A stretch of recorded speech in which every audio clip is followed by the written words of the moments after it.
Welcome to another episode of CDK Stone Designer Collaboration Series. My name's Tony Victor. I'm one of the directors at CDK Stone, and I'm here this morning with Claire from Kneebone. Welcome, Claire. Thank you. Thank you for having me. Thank you very much for your time this morning. We're here at Press Food and Wine, which is an Adelaide institution. This is a working kitchen, and the restaurant's due to open in the next half an hour or so there will be a bit of background noise. But can you tell us a bit about the brief that you were given when you were asked to create this amazing space that you put together? Absolutely. So this is actually the second time that I've designed a fit out in this building. Right. So I started my design practice 12 years ago, and this is one of the first projects that we took on as a design studio. So the brief was this time round, post-COVID, a very different sort of era to what was happening back in 2012. And so there was a focus really on having a lighter, brighter space, and energy, but intimate spaces, and sort of brought people in off the street for afternoon drinks, cocktails. Oh, fantastic. So it's not very often you get to actually recreate a space that you created earlier on. No, absolutely. No, it was really exciting.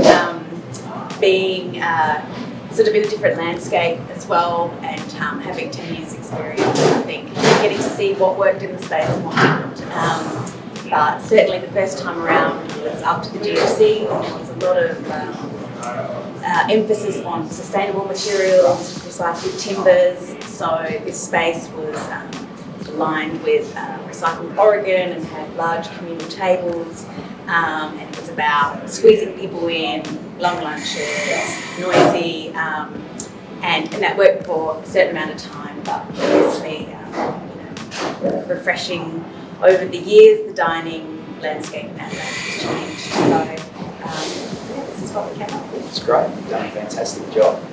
Just looking at what you've created here, and even as far as the materials and what that are on offer to you now, very different, I'm guessing, to what you were working with 2 years ago. Absolutely, absolutely. I think there is such a wide range of materials and finishes out there now, and so many more influences, I guess, as well. So there are certainly design trends pushing sort of like matching different textures and finishes and different colours, and sort of taking more, confident design decisions to bring in those design details. Right. So I can see you've chosen one of my favourite materials. You've chosen the Cello Marble. Yeah. The stone, that real major stone material that you use, which I believe looks fantastic. Yeah. The cello was beautiful, and we were attracted to it straight away when we saw it. It wasn't the first stone that we actually had specified for the bar, but when we went into the showroom, we saw it, and straight away we were sort of drawn to it for its natural veining and its sort of archaic look of, it's almost like volcanic details. I'm just looking at this piece here. I mean, it really was so varied in its character, and knew it was going to be. It does, and it has an amazing bone structure. It's a beautiful looking material. Yeah. So as far as working with the kitchen and what have you, it's almost like the chefs now are producing almost works of art themselves, so I'm sure the two complement each other beautifully. Yeah, absolutely. And we spoke to the chefs at the time about how the food was going to be presented and how it would sit on the surface.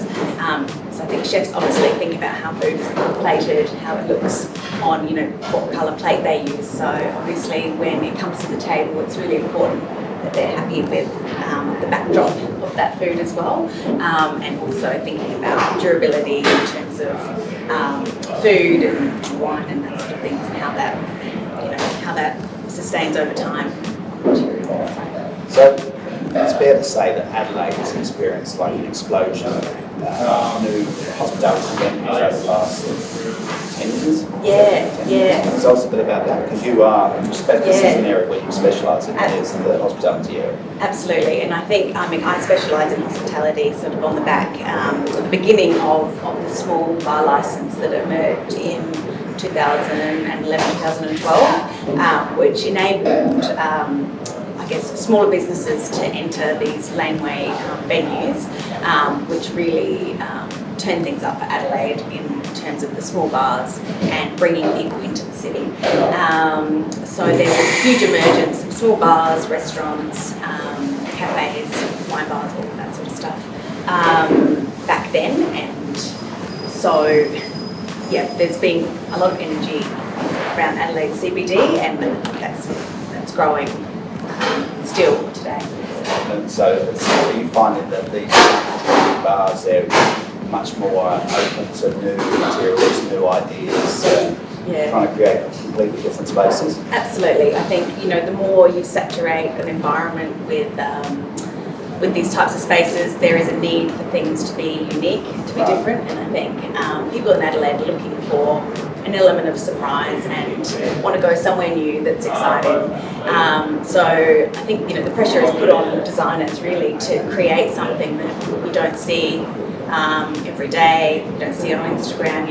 I guess there's these design trends, but with Instagram and social media, they can move on very quickly. So I think the idea is really to stay true and genuine and using natural materials definitely, I think, gives you a more timeless result in the end. So I'm guessing over the course of the 10 years, you've seen a lot of different natural stones become available to you. Absolutely, yeah, and I think that's a really exciting thing about the natural stone. It's sort of available today. It's, back 10 years ago, we used to come in and have your Carraras and your limestones and your sort of from white to grey tones, and now you walk in and the colour and the pattern is amazing, and I think you can see that these pieces of stone are coming from all over the world, and they're all incredibly different and have their own characteristic, almost like artworks in their own right. It's fantastic. Well, Claire, thank you very much for sharing your time with us this morning. You've created an amazing space here at Press Food, so thank you very much. Thanks for having me.